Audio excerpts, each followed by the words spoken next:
هو الله الخالق البارئ المصور له الأسماء الحسنى يسبح له ما في السماوات والأرض وهو العزيز الحكيم صدق الله العظيم. ماشاء اللہ ماشاء اللہ. ابھی ہم لوگ قاری محمد اسجد صاحب سے تلاوت کلام پاک سن رہے تھے. ان کی آواز میں کیا نغمگی تھی، ان کے لہن میں کیا چاشنی تھی، ان کا اندازہ آپ تمام لوگوں کو بخوبی ہوا ہوگا. ہم قاری محمد اسجد صاحب کے بارے میں بتا دیں کہ وہ مدراس یونیورسٹی کے ریسرچ اسکالر ہیں، قائد ملت مسجد کے امام و خطیب بھی ہیں. ان کی قرأت کیا ہی شاندار تھی. ہم دعا کریں گے کہ اللہ تعالیٰ ان کی آواز سے ہم سامعین کو بار بار محظوظ ہونے کا موقع عطا فرمائیں. آمین. محترم حضرات، اس پروگرام کے بارے میں مختصراً یہ عرض کر دوں کہ ہمارا مشن امن و آشتی کو فروغ دینا، بقائے باہم کی پرورش کرنا ہے. اس پروگرام کو آپ تمام حضرات انٹرنیشنل انسٹیٹیوٹ آف تھیولوجی کے یوٹیوب چینل IIT پلول پر بھی دیکھ سکتے ہیں. ساتھ ہی ہمارا پیج ہے انٹرنیشنل انسٹیٹیوٹ آف تھیولوجی، اس پر بھی اس پروگرام کو نشر کیا جا رہا ہے. آپ تمام حضرات سے درخواست ہے کہ ہمیں جوائن بھی کریں، ہمارے فاؤنڈیشن کے متعلق، ہماری انسٹیٹیوٹ کے متعلق معلومات بھی حاصل کریں اور ہمیں تعاون بھی فرمائیں. آپ کا تعاون ہمارے لیے قیمتی اثاثہ ہے. محترم حضرات، اب بلا تاخیر ہم ڈاکٹر و مولانا محمد ادریس ندوی کی خدمت میں حاضر ہوں گے. قبل اس کے کہ میں ان کو خطاب کے لیے دعوت دوں، ان کے متعلق مختصراً یہ عرض کرتا چلوں کہ انہوں نے 2002 میں دارالعلوم ندوۃ العلماء سے سند فضیلت حاصل کی. اس کے بعد افلو حیدرآباد جو انتہائی مشہور دانشگاہ ہے، وہاں سے انہوں نے اعلیٰ تعلیم کی ڈگری حاصل کی ہے. وہاں انہوں نے PhD کی تکمیل کی ہے. ان کے بارے میں یہ بھی عرض کرتا چلوں کہ عربی، ہندی، فارسی، اردو، ان 4-5 زبانوں پر وہ مہارت رکھتے ہیں. ان کے مضامین ملک کے مقتدر رسائل و جرائد میں شائع ہوتے رہتے ہیں. انہوں نے مختلف زبانوں میں مضامین لکھے ہیں اور صوت القرآن نامی رسالے کی ادارت بھی کی ہے. اس طریقے سے دیکھا جائے تو ان کا تعلق درس و تدریس سے بھی ہے، صحافت سے بھی ہے اور ماہرین لسانیات کے زمرے سے بھی ہے. اور ان کے بارے میں یہ عرض کرنا بھی لازمی ہے کہ یہ فی الحال لکھنؤ یونیورسٹی کے شعبہ عربی میں درس و تدریس کا فریضہ انجام دے رہے ہیں. تو محترم حضرات، اب بلا تاخیر و تمہید میں ڈاکٹر محمد ادریس ندوی صاحب کو دعوت دوں گا کہ وہ سیرتیں سامنے رکھتے ہوئے اپنا خطبہ پیش کریں. السلام علیکم ورحمۃ اللہ تعالی وبرکاتہ. وعلیکم السلام. ہماری آواز پہنچ رہی ہے؟ نحمده ونصلي على رسوله الكريم، اما بعد. اعوذ باللہ من الشیطان الرجیم، بسم اللہ الرحمن الرحیم. ان الدین عند اللہ الاسلام. وقال سبحانه وتعالى في موضع آخر: ومن يبتغي غير الإسلام دينا فلن يقبل منه وهو في الآخرة من الخاسرين. صدق الله العظيم. جناب صدر اور director international institute of theology Haryana اور Seemanchal educational and welfare foundation Delhi, اور ہمارے کرم فرما محترم سلمان عبدالصمد صاحب اور مولانا ساجد ندوی صاحب، اور آن لائن مختلف جگہوں سے مختلف ممالک سے جڑے ہوئے ہمارے تمام معزز سامعین، آپ سب کی خدمت میں سلام و عرض ہے، السلام علیکم ورحمۃ اللہ تعالی وبرکاتہ۔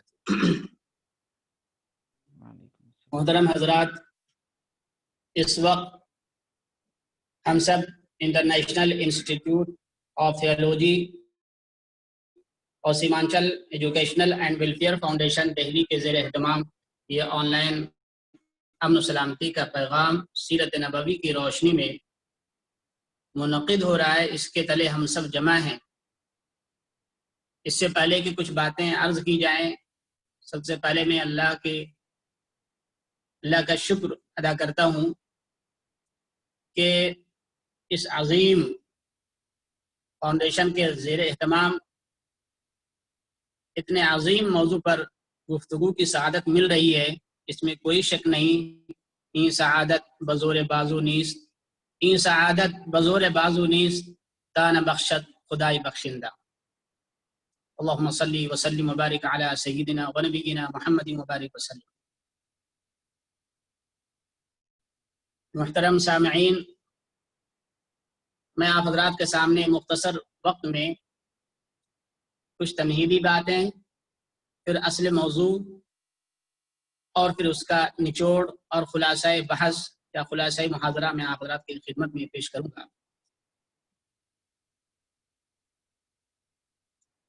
اس وقت جو حالات سامنے ہیں پوری دنیا میں، اور جن واقعات سے پوری امت مسلمہ ہل گئی ہے اور ذہن و فکر کے اعتبار سے اس وقت توتر کا شکار ہے، ان حالات کی روشنی میں اس وقت جو موضوع اختیار کیا گیا ہے وہ اپنے وقت پر بے انتہا مؤثر اور ضرورت اس کی تھی۔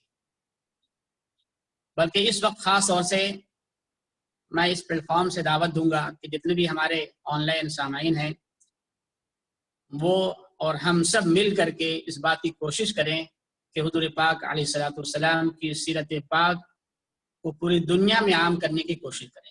ایک ایک ملک میں، ایک ایک علاقے میں، ہر کچے پکے مکان میں آپ صلی اللہ علیہ وسلم کی پاکیزہ سیرت، پاکیزہ زندگی آپ کے ایک ایک شخص کے کانوں میں اور ان کانوں کے ذریعے سے دل کے گہرائی میں اتر جائے۔ اس وقت ہم سب کا یہ فریضہ ہے۔ اس ناحیے سے ہم مشکور ہیں اپنے معزز محترم اور کرم فرما مولانا سلمان عبدالصمد اور مولانا ساجد ندوی صاحبان کے، جنہوں نے ہمیں یہ موقع دیا ہے۔ موضوع ہے امن و سلامتی سیرت نبوی کی روشنی۔ امن اور سلامتی یہ اللہ کی نعمتوں میں سے ایک عظیم نعمت ہے، اور اس امن کا تعلق جسم و جان سے بھی ہے، فکر و ذہن سے بھی ہے، اقتصادی اور سیاسی اعتبار سے بھی ہے۔ امن کا تعلق ہر شعبہ حیات سے ہے۔ چنانچہ ابراہیم علیہ السلام نے دعا مانگی تو فرمایا رب اجعل هذا بلدا آمنا وارزق اهله من الثمرات، کہ میرے رب اس شہر کو جہاں انہوں نے اپنے خانوادے کو بسایا تھا بے آب و گیا وادی میں، اس موقع پر انہوں نے دعا کی تھی کہ اللہ میں اپنے چھوٹے سے خاندان کو آپ کے حکم سے میں جس جگہ آپ بسایا ہوں وہ بالکل وادی غیر ذی زرع ہے، سنسان وادی ہے، کوئی انسان نہیں ہے کسی طرح کا۔ سب سے پہلے اس جگہ کو، اس علاقے کو اور اس شہر کو اللہ ان کے لیے پرسکون بنا، امن و سلامتی کا گہوارہ بنا۔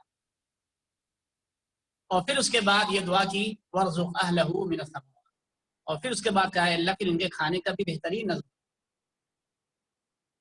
تو امن و سلامتی قائم ہو جس علاقے میں آپ ہوں، جس شہر میں ہوں، جس ملک میں ہوں، جس دنیا میں ہم آپ اور انسانیت بستی ہے، اس انسانیت کی سب سے اہم ترین ضرورتوں میں سے امن و سلامتی کا قائم ہونا ہے۔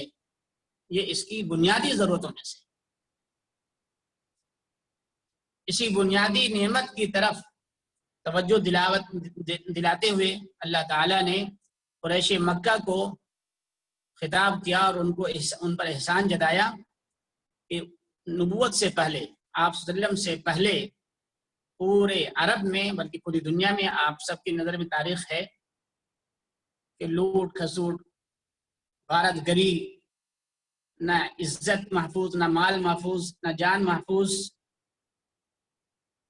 بے امنی اور ہر طرح کی انارکی کا بازار گرم تھا۔ اس موقع پر بھی اللہ تعالیٰ نے کفار قریش کو جو حرم کے آس پاس تھے، حرم کے پورے علاقے کے رہنے والوں کو اللہ تعالیٰ نے امن و امان اور سلامتی کی نعمت سے مالا مال کیا تھا۔ ان کا قافلہ اگر ملک شام جاتا، ان کا قافلہ اگر یمن جاتا، تو قریش کا قافلہ ہے، قریش کے یہ اونٹ ہیں، قریش کے یہ لدے ہوئے سامان ہیں، تو ان کو کوئی عرب کا قبیلہ، کوئی خاندان چھیڑتا نہیں۔ اتنے امن سکون کی زندگی ان کو نصیب تھی ایسے وقت میں جبکہ پورا عرب امن و سلامتی سے محروم تھا۔ پل پل ان کو پریشانی تھی، اپنے مال پر، اپنی عزتوں پر۔ اس کی طرف اللہ تعالیٰ نے احسان جتاتے ہوئے فرمایا اولم یروا انا جعلنا حرما آمنا ویتخطف الناس من حوله، کیا وہ نہیں دیکھتے کہ حرم کو امن و سلامتی کا شہر بنا دیا اللہ تعالیٰ نے، اور باقی اطراف کے جو لوگ ہیں ان کا اغوا ہو رہا ہے۔ امن و سلامتی اگر قائم ہوگی تو پھر زندگی پرسکون ہوگی اور لوگ اپنے جان و مال، عزت و آبرو کے تعلق سے مطمئن ہوں گے۔ امن و سلامتی اگر ہوگی تو معاشرے، قومیں اور تہذیبیں پروان چڑھتی ہیں، ترقی کی راہیں طے کرتی ہیں، اور اگر امن و امان قائم نہ ہو، شانتی نہ ہو، سکون نہ ہو، تو پھر تہذیبیں ختم ہو جاتی ہیں، قومیں برباد ہو جاتی ہیں اور نیست و نابود ہو جاتی ہیں، جس کی بہت ساری مثالیں قرآن پاک میں، تاریخ میں، سیرت میں بہت ساری نظیریں اس کی ملتی ہیں۔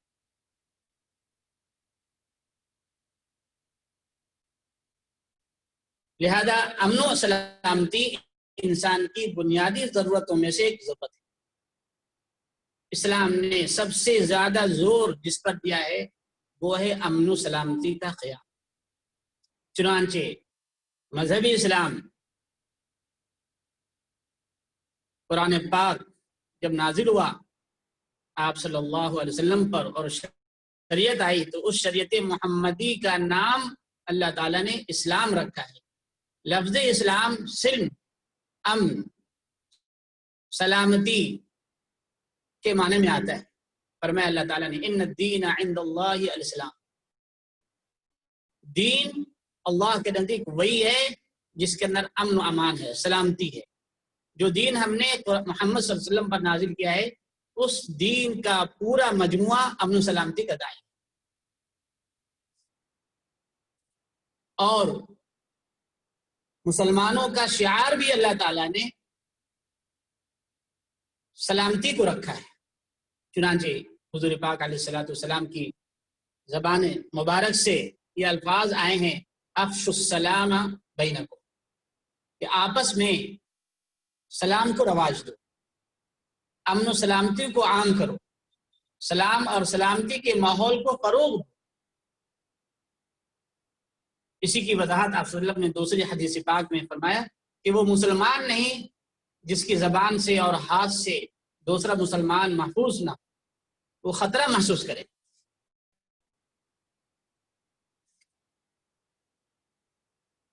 بہرحال اسلام یہ امن و سلامتی کا دین ہے، وہ صرف عبادات کا نام نہیں ہے بلکہ اخلاقیات، معاشرت، سیاسیات معاملات، تمام پہلوؤں پر اس کی تعلیمات۔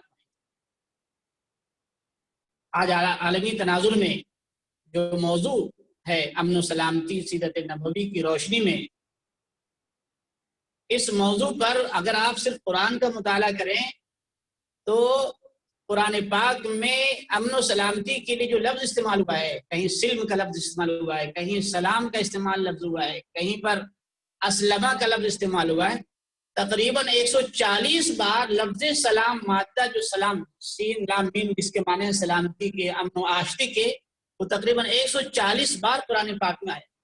آپ اس سے اندازہ لگا سکتے ہیں کہ امن و سلامتی کی کس قدر اہمیت ہے اسلام میں، اور کتنی تاکید کی گئی ہے۔ 140 بار لفظ سلام اور سلامتی کے مفہوم کو ادا کیا گیا ہے۔ اسلام کی بنیاد جس وقت رکھی گئی، اللہ تعالیٰ نے حضور پاک علیہ الصلوۃ والسلام پر قرآن نازل کیا، اس میں اللہ نے اپنا نام پہلے سلام رکھا، جس کی ابھی جن آیتوں کی تلاوت ہمارے مولانا ساجد ندوی صاحب فرما رہے تھے، جس میں اللہ تعالیٰ نے فرمایا هو اللہ الذی لا الہ الا هو الملک القدوس السلام۔ اللہ سلام ہے، سلامتی دینے والا ہے، جو اس کی طرف جھکے گا، جو اس کی مان کر زندگی گزارے گا، تو اللہ تعالیٰ وہ خود سلامتی والا ہے اور سلامتی کو پسند کرتا ہے، اور سلامتی ہی وہ پوری دنیا میں قائم ہو جائے اس کی وہ دعوت دیتا ہے۔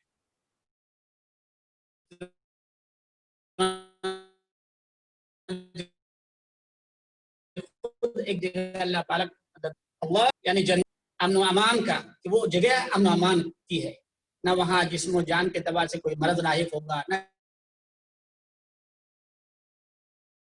کسی دشمن کی پرواہ ہوگی، نہ کسی سے بے خوف و خطر ہوگا آدمی اس جنت۔ اللہ تعالیٰ کہہ رہا ہے اس قرآن کے ذریعے سے واللہ یدعو الی دار السلام، اور کون کہہ رہا ہے؟ کون اللہ ہے؟ الملک القدوس السلام، جو سلامتی والا ہے۔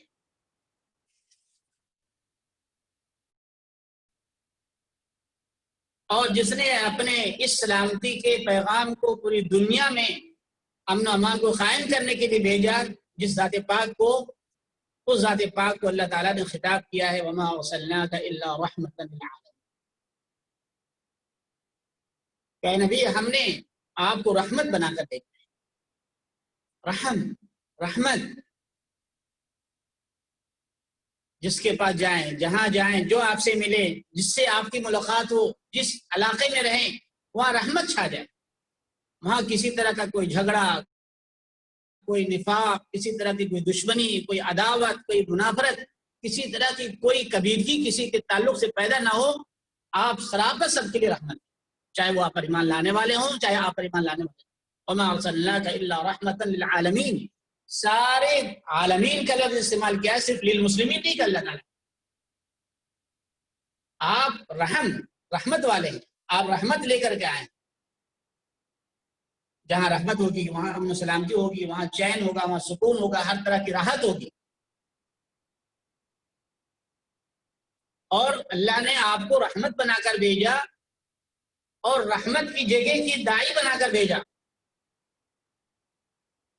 اور جس قرآن کو آپ پر اللہ تعالیٰ نے نازل فرمایا، جن کے ذریعے سے یعنی فرشتوں کے ذریعے سے، ان فرشتوں کے ذریعے سے ان کے بارے میں آیا کہ جب وہ فرشتے جب جنت میں ایمان والے اور اسلام لانے والے اور اللہ اس کے رسول کی بات کو مان کر زندگی گزارنے والے جب جنت میں جائیں گے تو ان کو اس وقت جو دعائیں دیں گے، سلام علیکم طبتم فادخلوها خالدین، کہ تمہارے اوپر سلامتی ہو، تمہارے پر امن ہو۔ اب تمہیں اس آخرت میں کسی طرح کا خوف نہیں ہوگا، جس آخرت کے بارے میں آپ صلی اللہ علیہ وسلم کا ارشاد ہے کہ آدمی نفسی کی کیفیت میں ہوگا، کوئی ٹخنوں تک، کوئی گھٹنوں تک، کوئی کمر تک، کوئی سینے تک، کوئی سر تک پسینے سے ڈوبا ہوگا، اور پریشانی اس کو لاحق ہوگی، ہر طرح کا خوف ہوگا۔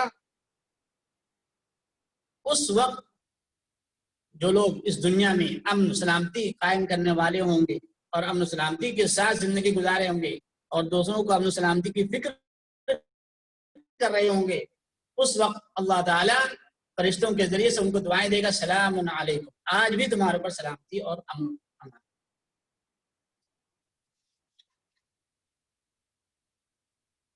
اور اسی امن و سلامتی کے شعار مسلمانوں کے لیے شعار بنا دیا. چنانچہ جب ایک دوسرے سے کوئی مسلمان ملے تو اس وقت آدمی کہتا ہے السلام علیکم، وعلیکم السلام ورحمۃ اللہ، اس کے جواب میں آدمی کہتا ہے اس کا مطلب یہ ہے کہ تمہارے پر سلامتی ہو.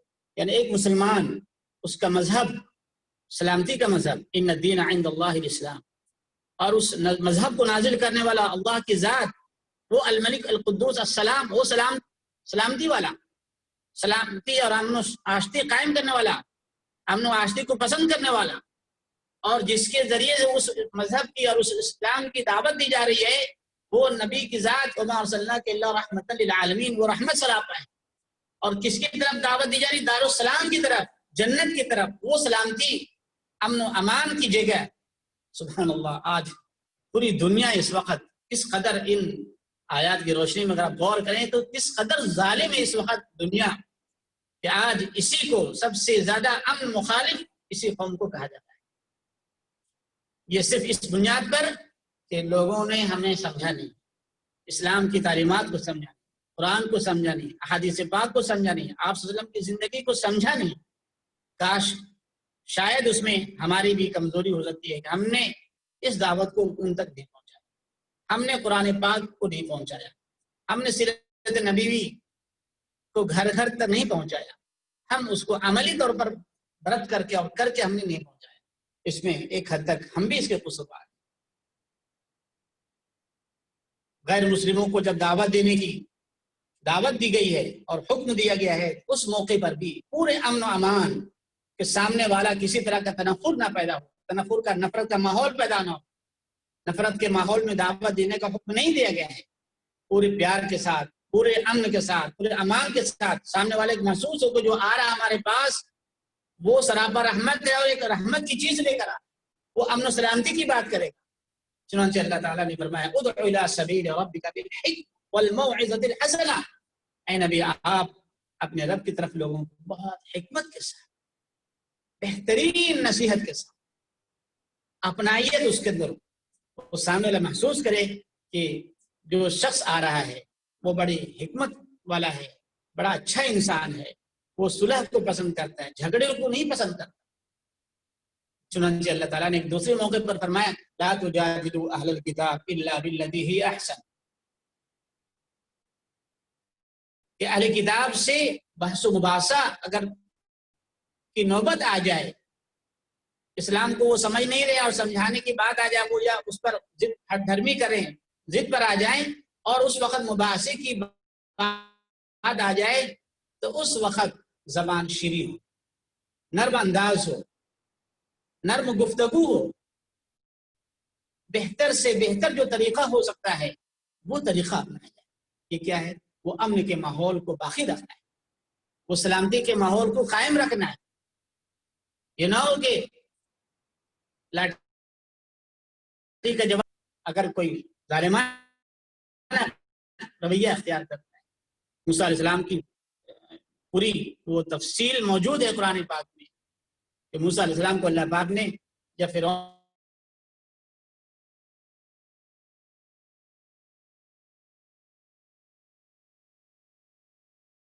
کے پاس بھیجا تو فرعون اتنا بڑا ظالم ہونے کے باوجود اللہ نے موسیٰ سے کہا بہت اچھا انداز اختیار کرنا، جبکہ اللہ تعالیٰ کو معلوم تھا کہ وہ اتنا بڑا غرور کے ساتھ ہے اور اتنا متکبر اور مغرور ہے جس کی زبان سے الفاظ نکلتے ہیں انا ربکم الاعلی، لیکن ایسے بڑے مغرور، متکبر، جابر، ظالم کے ساتھ بھی اگر رویہ اختیار کیا گیا ہے تو قولا لہ قولا لینا، بہت ہی میٹھی، بہت ہی نرم گفتگو کہ سننے پر مجبور ہو جائے.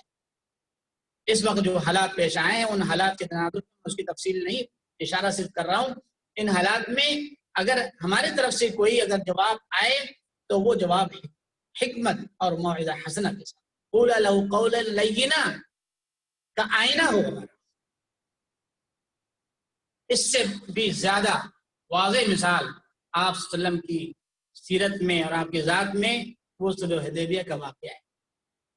صلح حدیبیہ میں جو شرطیں، معاہدے کیے گئے تھے اب کہ جنگ اب نہیں ہوگی، 10 سال تک جنگ نہیں کی جائے گی اور دونوں طرف کے ایک دوسرے کو موقع ملے گا، اس موقع پر جو شرطیں لگائی گئی تھی کفار قریش کی طرف سے، بہت سخت شرطیں تھیں، مسلمانوں کو بہت ہی بھاری پڑا اور حضرت عمر رضی اللہ تعالیٰ عنہ کا اٹھے یا رسول اللہ الست رسولا حقا، کیا آپ رسول برحق نہیں؟ کیا ہمارا دین برحق نہیں ہے؟ کیا اللہ ہمارے ساتھ نہیں ہے؟ آپ اتنا جھک کر کیوں آپ معاہدہ کر رہے ہیں؟ لیکن آپ نے اس موقع پر کوئی جواب نہیں دیا، آپ نے خاموشی اختیار کی، کیونکہ آپ کی نظر بہت دور تک دیکھ رہی تھی اور چھوٹی باتوں کی طرف آپ توجہ کم کر رہے تھے۔ اس موقع پر جو صلح ہوئی ہے دب کر کے، مقصد تھا کہ پوری دنیا میں امن و امان قائم، اور امن جب قائم ہوگا جنگ کی نوبت نہیں ہوگی، اور پھر ہمارے درمیان وہ آئیں گے، ہمارے اخلاق کو، ہمارے ساتھیوں کے معاملات کو دیکھیں گے، اس سے وہ متاثر ہوں۔ چنانچہ اس صلح کو بعد میں اِنَّا فَتَحْنَا لَكَ فَتْحًا مُبِينًا، فتح مبین سے اس صلح حدیبیہ کو تعبیر کیا گیا۔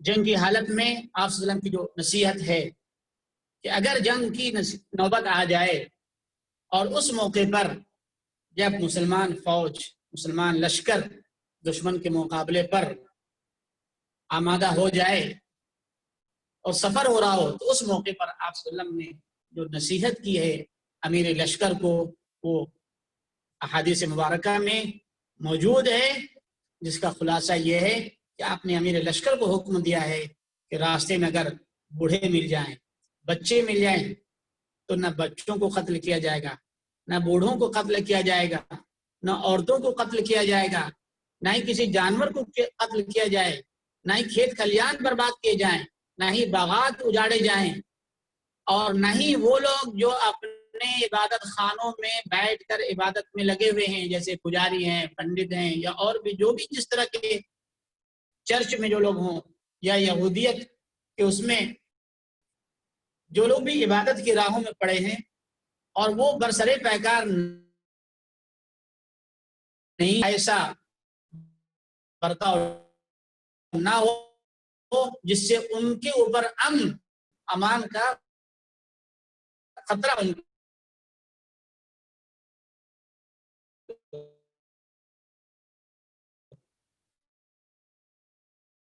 وہ لوگ مقابلہ کرنا چاہتے ہوں، ان کے ساتھ مقابلہ کرنا ہے۔ آپ صلی اللہ علیہ وسلم کے الفاظ ہیں اخرجوا بسم اللہ، اللہ کا نام لے کر نکلو، میدان کی طرف بھیج رہے ہیں، اس میں بھی اللہ کا نام، اللہ کے نام سے، وہاں پر بھی رحمت ہے۔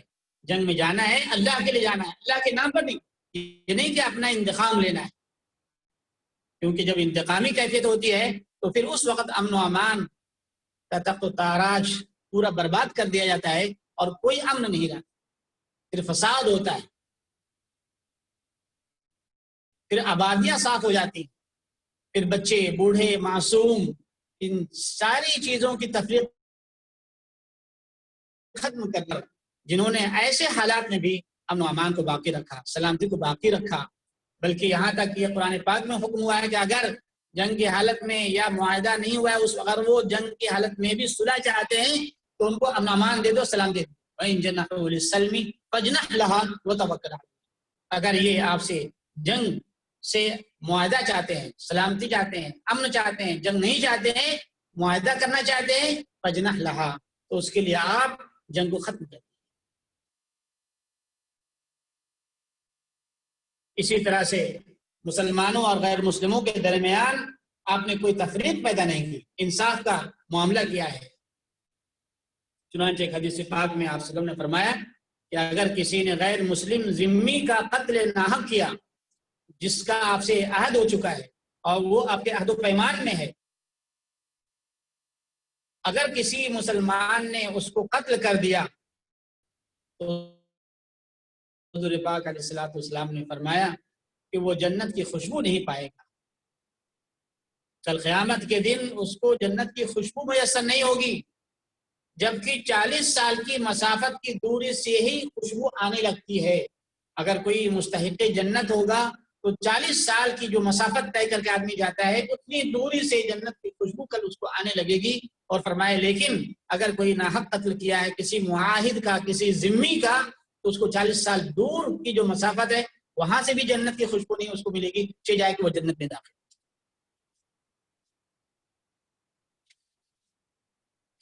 فتح مکہ کے موقع پر آپ صلی اللہ علیہ وسلم کی بے نظیر امن و امان کو قائم رکھنے کی بے نظیر اس کی مثال نہیں، پوری دنیا میں قیامت تک کوئی مثال اس کی نہیں مل سکتی جو آپ نے نظیر پیش کر دی۔ وہ سب موجود تھے اس وقت جب مکہ فتح ہو رہا تھا۔ اس موقع پر وہ لوگ تھے جو آپ پر گالیاں دینے والے تھے، جو اجڑیاں آپ کے اوپر رکھنے والے تھے، وہ جو جان کے دشمن تھے، وہ سارے کے سارے موجود تھے اور سب آپ کے قبضے قدرت میں تھے۔ ایک ایک کا آپ چاہتے تو بدلہ لیتے۔ اس موقع پر آپ نے یہ ایک عام اعلان کر دیا لا تثریب علیکم اليوم، آج تمہارے پر کوئی مواخذہ نہیں ہوگا، بلکہ ان کی طرف سے لڑنے والے ابو سفیان تھے جو بعد میں اسلام لے آئے، ان کے مقام و مرتبہ کا بھی خیال رکھا۔ اور یہ فرمایا من دخل دار ابی سفیان فهو آمن، کہ جو ابو سفیان کے گھر میں داخل ہو جائے گا اس کو بھی امن، اس کی جان نہیں لی جائے گی، اس کی جان سے اس کو خطرہ نہیں ہوگا۔ اور جو حرم میں آ گئے تھے ان کو بھی آپ نے معاف کر دیا، جو بھاگے ان کو بھی معاف کر دیا۔ اور جب آپ داخل ہو رہے تھے پورے شان و شوکت کے ساتھ، لیکن اس موقع پر آپ کی گردن مبارک جھکی تھی اور لا الہ الا اللہ وحدہ وعدہ، آپ لا الہ الا اللہ وحدہ نصر عبدہ، یہ دعائے کلمات آپ کی زبان پر۔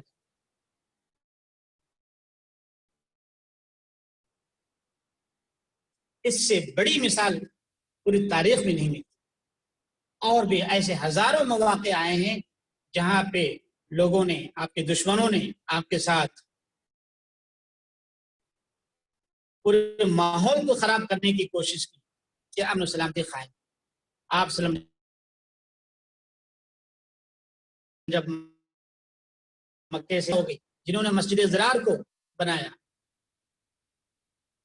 مسجد کو ختم کر دیا، لیکن تخت و تاراج نہیں کیا۔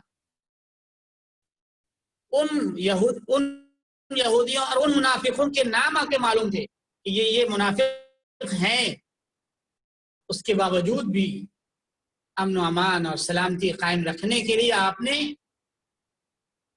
ان کے نام کو ظاہر نہیں کیا، صرف ایک صحابی کو آپ نے نام بتا،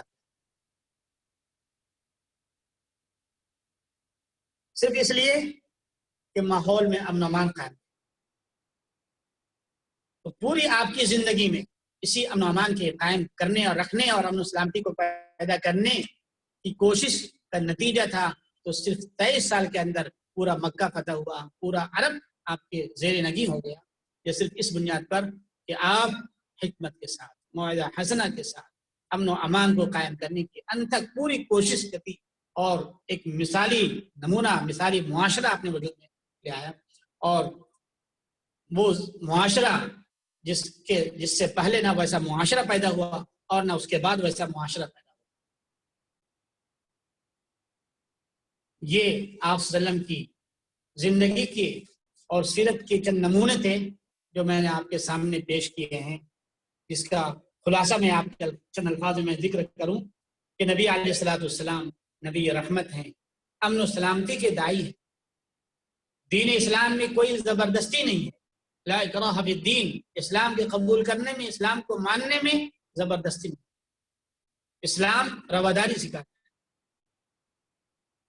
دعوت دین میں نرمی، حکمت، نصیحت، اپنا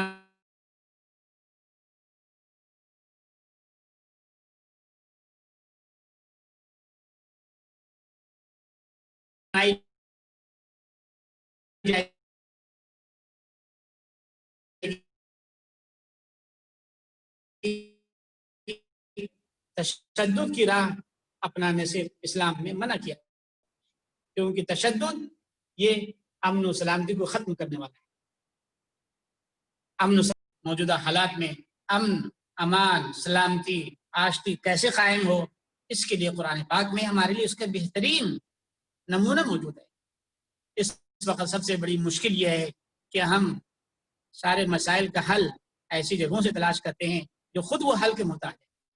ہمارے آپ کے لیے کتاب اللہ، سنت رسول، جس کے بارے میں اللہ پاک نے فرمایا لقد کان لکم فی رسول اللہ اسوۃ حسنہ، اے لوگوں تمہارے لیے بہترین نمونہ حضور پاک علیہ الصلوۃ والسلام کی زندگی ہے۔ اگر ہم اس وقت جو پوری دنیا میں ایک بے چینی ہے، امن و امان مفقود ہے، ہر شخص اپنے یہاں اپنی جگہ پر اپنی جان کا خطرہ محسوس کر رہا ہے، مال کا خطرہ محسوس کر رہا ہے، ملک ڈوبا جا رہا ہے، پوری دنیا خطرے میں ہے، اس وقت امن و امان اگر قائم ہوگا تو وہ صرف نبی پاک علیہ الصلوۃ والسلام کی زندگی کو اپنانے سے قائم ہو سکتا ہے امن و امان۔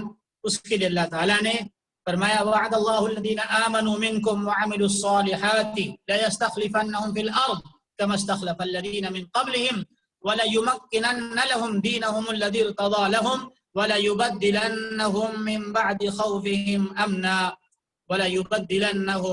بعد خوفهم امنا فرمایا کہ ایمان جو اللہ پر ایمان لائے گا، عمل صالح کرے گا، اللہ تعالیٰ اس کو زمین میں قدرت دے گا، اس کو وہ زمین کا حاکم ہوگا، وہ زمین کا نظام کو چلانے والا ہوگا، اور اللہ تعالیٰ اس کے لیے پسندیدہ دین کو منتخب کر دے گا، غالب کر دے گا، اور ان کو خوف کی جگہ میں امن عطا فرمائے گا۔ وَلَيُبَدِّلَنَّهُم مِّن بَعْدِ خَوْفِهِمْ أَمْنًا، خوف کی حالت میں امت مسلمہ اس وقت خوف کی حالت میں، امن و امان نہیں ہے، سلامتی نہیں ہے، چین نہیں ہے، جان مال عزت آبرو ہر چیز خطرے میں۔ اللہ تعالیٰ فرما رہا وَلَيُبَدِّلَنَّهُم مِّن بَعْدِ خَوْفِهِمْ أَمْنًا، ہم ان کے خوف کو امن سے بدل دیں گے۔ شرط ہے وعد اللہ الذین آمنوا منکم وعملوا الصالحات، ایمان اللہ پر، ایک اللہ سے ہوگا، اللہ کے غیر سے کچھ نہیں ہے، ایک اللہ کی وحدانیت، اس کی قدرت، اس کی عظمت کا اعتراف دل کی گہرائیوں میں وہ عظمت اتر جائے، رسول اللہ صلی اللہ علیہ وسلم کی اتباع، سنتوں کا اہتمام ہو، تو اللہ تعالیٰ کا وعدہ وَلَا يُبَدِّلَنَّهُم مِّن بَعْدِ خَوْفِهِمْ أَمْنًا، کہ اللہ تعالیٰ اس خوف کو جو امن محسوس نہیں کر رہے ہیں، سلامتی محسوس نہیں کر رہے ہیں، فرمایا امن کی حالت ان کو عطا کرے، سکون کی، چین کی حالت ان کو نصیب کرے۔ ایک دوسری جگہ فرمایا اللہ تعالیٰ نے، اور جو نعمت اللہ نے نعمت دین دیا ہے اس نعمت دین کا شکر ادا کرے، اپنے کو دوسری قوموں سے کم تک نہ محسوس کرے۔ آج امت مسلمہ اپنے آپ کو کمزور محسوس کرتی ہے، الاسلام یعلو ولا یعلی علیہ، اس کا عقیدہ ہمارے دلوں کے اندر، اسلام غالب ہے اور غالب ہو کر رہے گا، اس پر کوئی غالب نہیں آ سکتا، اسلام مغلوب ہونے کے لیے نہیں آیا ہے۔ اگر اس میں کسی طرح کی کوئی کوتاہی ہو رہی ہے تو وہ کفران نعمت ہے ہماری۔ اللہ تعالیٰ نے ایک قوم کی مثال بیان کی، ضرب اللہ مثلا قریۃ کانت آمنۃ مطمئنۃ یأتیہا رزقها رغدا من کل مکان، قوم سبا کی مثال اللہ تعالیٰ نے دی، اور بھی ایک قوم کی مثال بیان کی کہ وہ بہت ہی پرسکون عیش و عشرت کی زندگی گزار رہی تھی، وہ قوم ہر طرح کا امن، ہر طرح کا چین، ہر طرح کا سکون، پھلوں سے لدا بھرا باغات، بھرے باغات، ان کو کسی طرح کی کوئی دشمن سے ان کو خطرہ نہیں تھا، ان کو ہر طرح کی آسائش راحتوں میں وہ مست تھے، لیکن اللہ کی نعمتوں کا شکر ادا کرنے کے بجائے ناشکری، اللہ کی ناشکری کرنے لگے، کفران نعمت کرنے لگے، نتیجے میں اللہ تعالیٰ نے کیا سزا دی؟ فَأَذَاقَهَا اللَّهُ لِبَاسَ الْجُوعِ،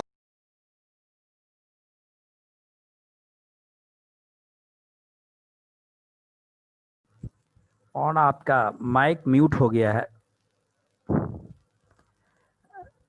ہلو، تو وہاں پہ ان کو امن نہیں، بے خوف، کب جان خطرے میں ہو جائے، کب مال لوٹ جائے، کب عزت و آبرو خطرے میں بڑھ جائے، ایسی کیفیت میں اللہ تعالیٰ نے ایسی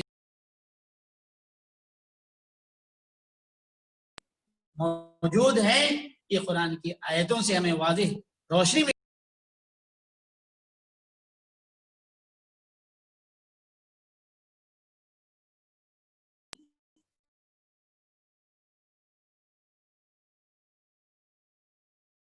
کو ہمیں اپنانا ہوگا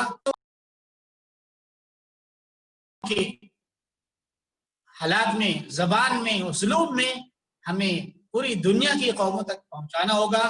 آج اس فاؤنڈیشن کے ذریعے سے یہ ایک بہترین عنوان قائم تھا، اور اللہ تعالیٰ نے یہ موقع دیا، اور آپ حضرات اس بات کو سن رہے تھے. میں اپنی انہی چند باتوں پر بات ختم کرتا ہوں. وآخر دعوانا ان الحمدللہ.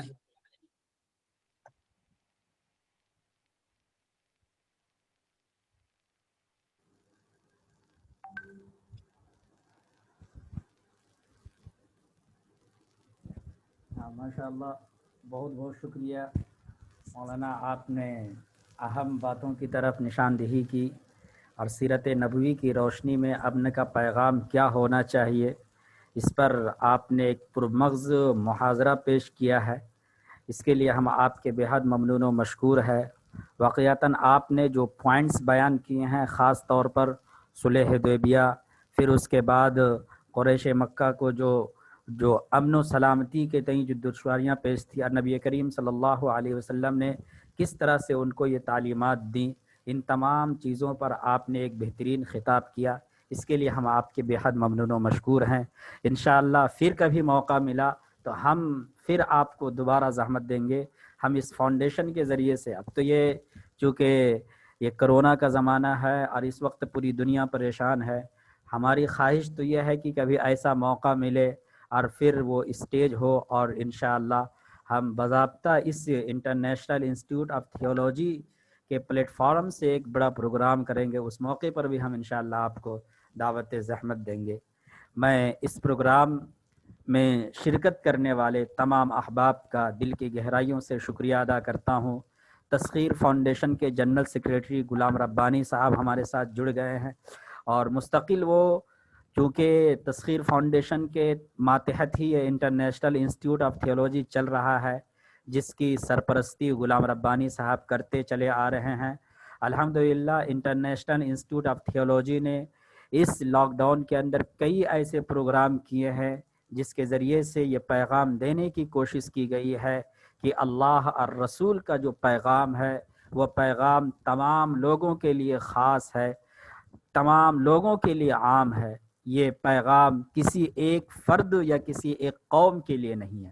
اللہ کے رسول صلی اللہ علیہ وسلم کے متعلق قرآن کے اندر اللہ نے جو فرمایا وَمَا أَرْسَلْنَاكَ إِلَّا رَحْمَةً لِلْعَالَمِينَ، تو وہاں بھی اللہ نے عالمین کا لفظ استعمال کیا. اسی طرح الحمدللہ رب العالمین کے اندر بھی اللہ نے عالمین کا لفظ استعمال کیا. اس سے صاف پتہ چلتا ہے کہ اللہ تمام دنیا والوں کے لیے ہے اور نبی کا پیغام بھی تمام دنیا والوں کے لیے ہے. اس لیے اس پیغام کو عام کرنے کی ضرورت ہے.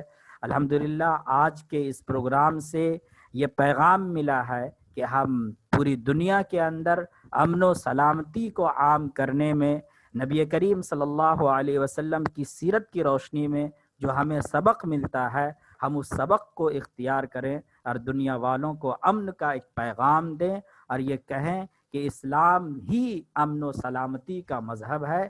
جیسا کہ قرآن کے اندر بھی اللہ نے فرما دیا ان الدین عند اللہ الاسلام.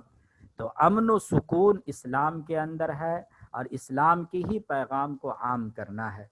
میں انہی چند کلمات کے بعد قبل اس کے کہ پروگرام کا اختتام ہو، میں آپ تمام احباب کا دل کی گہرائیوں سے شکریہ ادا کرتا ہوں. خاص طور پر ہمارے قریبی دوست جناب مولانا مناظر الاسلام صاحب بھی ہمارے ساتھ جڑے ہیں. یہ ہماری خوش قسمتی ہے کہ مولانا سے گہرے روابط ہمارے ہیں، اور مولانا کا ہی توسط تھا کہ مولانا ادریس صاحب سے ہماری ملاقات ہوئی. میں مولانا مناظر اسلام صاحب کا دل کی گہرائیوں سے شکریہ ادا کرتا ہوں. اسی طرح مہر النساء صاحبہ اور نعیم النساء صاحبہ نیہا انصاری، فضل الرحمان صاحب، ڈاکٹر شاہجہاں بیگم، اور اسی طرح ہمارے ساتھ احمد نگرامی صاحب بھی جڑے تھے جو کسی وجہ سے ڈسکنیکٹ ہو گئے ہیں. میں ان تمام احباب کے دل کی گہرائیوں سے شکریہ ادا کرتا ہوں اور آپ سے ادباً درخواست کرتا ہوں کہ آپ سے جہاں تک ہو سکے ہمارے فاؤنڈیشن کے ساتھ جڑے رہیں اور مفید مشوروں سے نوازیں، مالی تعاون بھی فرمائیں، اور جو کچھ ہم اس کام کو کہاں تک آگے کر سکتے ہیں اور ہم لوگوں کو جوڑنے میں کتنا کامیاب ہو سکتے ہیں اور اس کے لیے کیا کیا لاہ عمل بنانا چاہیے، اس کے لیے آپ ہمیں مفید مشوروں سے بھی نواز سکتے ہیں. اور مزید معلومات کے لیے ہمارے فاؤنڈیشن کے بارے میں یا انٹرنیشنل انسٹیٹیوٹ کے متعلق کسی طرح بھی جانکاری کے لیے آپ ہمارے website international institute of theology پر جا کر پوری تفصیلات معلوم کر سکتے ہیں. جزاکم اللہ احسن الجزا۔ اسی کے ساتھ میں ایک بار پھر ڈاکٹر مولانا محمد ادریس قاسمی ندوی صاحب کا دل کی گہرائیوں سے شکریہ ادا کرتا ہوں کہ انہوں نے بیماری کے باوجود اپنا، چونکہ ان کو دانت میں تکلیف تھی لیکن اس کے باوجود انہوں نے اپنا قیمتی وقت دیا، اس کے لیے ہم ان کے بے حد ممنون و مشکور ہیں، اور اللہ سے دعا کرتے ہیں کہ اللہ تعالیٰ آپ کو جلد صحت یاب فرمائے، آمین۔ آمین۔ اسی کے ساتھ اس پروگرام کے اختتام کا اعلان کیا جاتا ہے۔ جزاکم اللہ احسن الجزا۔ جزاک اللہ خیر۔